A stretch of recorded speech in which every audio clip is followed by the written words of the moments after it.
It had been 2 years since Celine's world fell apart. Her 7-year-old son Mathieu's laughter used to fill their little house, but since he vanished on a school excursion, stillness has replaced it. The aroma of his shampoo was still faintly there on his pillow, his favorite chair at the dining table, his toys collecting dust in the living room. Everywhere in the home was a whisper of memories. On many evenings, Celine had stared at the ceiling, repeatedly reliving the nightmare. When Mathieu disappeared, the search teams searched the jungle, but after weeks without finding him, the investigation was abandoned. She was aware that the police were still looking into it, but they told her otherwise. Hope had long since died, a brittle flame in her chest. After then, the doorbell rang on a dreary October afternoon. It was a strange sound, and Celine seldom ever had guests. She felt a shock of nervousness. After a moment of hesitation, she approached the door, her fingers shaking as she gripped the doorknob. She inhaled deeply before opening it. A youngster stood barefoot and covered in a frayed blanket on the porch. Celine's heart ceased beating. Mathieu was the one. His face was slimmer, his hair was longer, and his once bright eyes had a depth that belied his age. He was silent as he stood there, his mouth slightly apart as though he was having trouble speaking. Celine breathed in sharp gulps. He was there, flesh and blood. Even if her thoughts cried out that it couldn't be. Then he spoke something, hardly raising his voice beyond a whisper. Maman? With a choked scream, Celine fell to her knees and drew him into a violent hug. She grabbed him, tears running down her cheeks, fearing that if she let go, he would go once again. He had a genuine, warm body. He was present. But a terrifying conclusion struck as she cried onto his shoulder.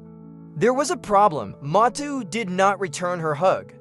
His respiration was steady yet disconnected as he stood rigidly in her arms. His eyes met hers as she drew away to gaze at him, yet there was something alien about them, something that cannot be read. She brushed his matted hair away from his forehead and asked, "Where have you been?" Mathieu blinked carefully, as though he was considering the query. Then he responded in a tone that was composed and practiced, "They took care of me." A chill went through Celine's body. With a voice hardly audible above a whisper, she questioned, "Who?" Mathieu cocked his head, as though he was hearing something she couldn't. With a spooky sense of surety, he then said, "They're coming." A chilly breeze blew through the open doorway as the streetlights flickered before Celine could respond. From the woods, tall, slender individuals emerged from the darkness. At that point, the world discovered that Mathieu's disappearance was just the start. As Celine followed Mathieu's eyes to the darkening street beyond her front yard, her breath caught in her throat. Under the flickering streetlights, the people were hardly discernible, their shadows lengthy and strangely still. There was an inexplicable presence in the air that made her stomach turn. Trying to speak steadily, she said, "Who's coming?" Mathieu, slowly, her son or the youngster who resembled him turned his head back to her. There was something wrong with the way he moved. It was too exact, too measured. "They said you wouldn't understand." He sounded oddly composed, as if he were repeating a lesson. Celine took hold of his shoulders and held onto him firmly. He had a genuine feeling. She touched his flesh, and it felt warm. However, something else seemed strange. She begged, "Tell me what happened to you." Mathieu gave a single blink, but then again. "I was lost," he said to himself. Celine had a lump in her throat, and then a pause. He talked with hardly any movement of his lips. "And then they found me." A low, vibrating frequency that caused Celine's skull to ache sharply was carried by the wind as it howled through the doorway. As the world briefly became blurry, she gasped and put a hand to her temple. Then she caught sight of them. The figures had approached and were now barely over her property's threshold. They were 4 of them, unnaturally tall, with long limbs and faces hidden by the shadows. The worst thing, though, she sensed that they were observing her. Mathieu pulled away from her, his face inscrutable. "They want to meet you." Celine's breathing was rapid and frantic. She couldn't decide if she should flee as far away as she could or drag her son inside and shut the door.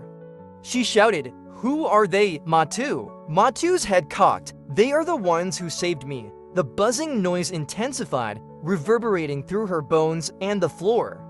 The figures advanced one more step. For the first time, Celine could see what lay behind their inky forms' slender hands. Too many fingers, eyes that weren't eyes but changing voids, despite the porch lamp's faint illumination. She was terrified. She said, "Matu, we have to go inside," and reached for him. However, he remained still. Rather, he relaxed his shoulders and turned to face them. "No, Mamong, now is the moment for you to comprehend." One of the beings reached out to him with a long, spindly hand. Without hesitation, Matu stretched out and grasped it. Celine suppressed a sob. "No, no!" She yelled, let him go, and rushed forward. However, her eyesight turned completely white the instant she touched Matu's arm. Then nothing, darkness, quiet, the empty space. Celine was no longer at her home when she opened her eyes. She was standing in a never-ending meadow under an unreal sky. The darkness wasn't night, but rather a deep, throbbing emptiness that shifted and swirled above her. The moon and stars were absent, just them. Now the figures were all around her. Matu was standing in the center of them, holding hands with one of them. But he was grinning now. "You see, Mamong?" he said in another voice. Celine finally grasped what was beyond them as she turned and stared past them. Additionally, the globe would never be the same. The terrain in front of her was not Earth. It isn't possible. The ground was not composed of soil or grass, but rather pulsed like a living thing, changing gently beneath her feet as it extended into an endless horizon. There was an unusual energy in the heavy air. Overhead, that unattainable heaven roiling, teeming with enormous, whirling forms beyond her comprehension. They were something ancient, something observing, yet neither clouds nor beings. Panic swelling in her throat, she turned abruptly to face Matu. "Where are we?" She seized his shoulders and yelled. His face slanted slightly as if the question itself was confusing him. It was both familiar and alien. Home. Celine's hold became more firm. "No, Matu, it's not home here. We must depart." However, her pleas went unanswered by the individuals surrounding them.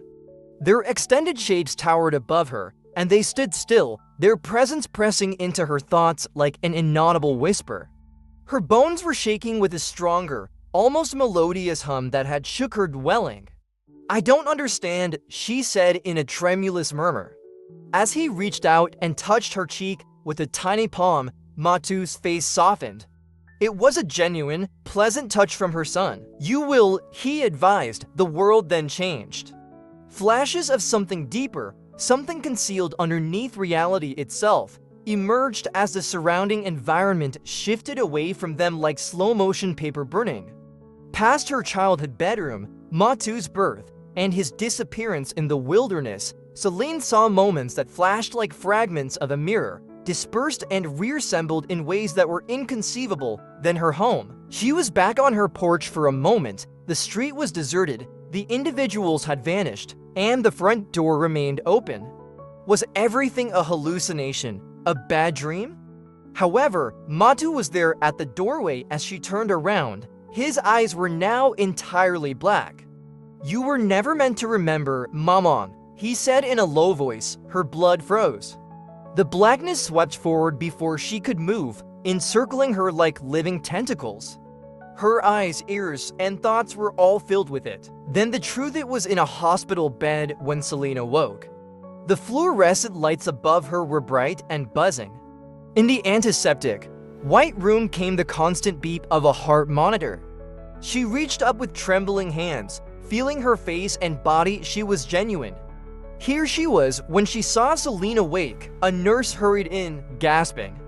"Hey, doctor, she's awake." A group of physicians quickly gathered around her, their expressions displaying relief and disbelief. One of them spoke quietly. "Miss Moreau, can you hear me?" Celine took a deep breath. She had a dry throat. Her voice was raspy. "Where am I?" The physician's face softened. "Miss Moreau, you have been in a coma." For 2 years, Celine gasped with surprise. 2 years, she said to herself. Her head was filled with memories. The figures, the impossible world behind the curtain, and Matu's disappearance, it had been authentic. Had it not, she said, what happened to me? The physicians looked at each other. One of them let out a sigh. In the forest, close to where your kid vanished, you were discovered unconscious. 2 years ago, the search team discovered you collapsed there. You wouldn't become conscious. Matu was nowhere to be seen. Celine's whole body trembled as her fists gripped the covers. No, it is incorrect. He returned. The doorbell rang. He was there. The physicians silently sympathized with her. One of them said, Miss Moreau, quite gently.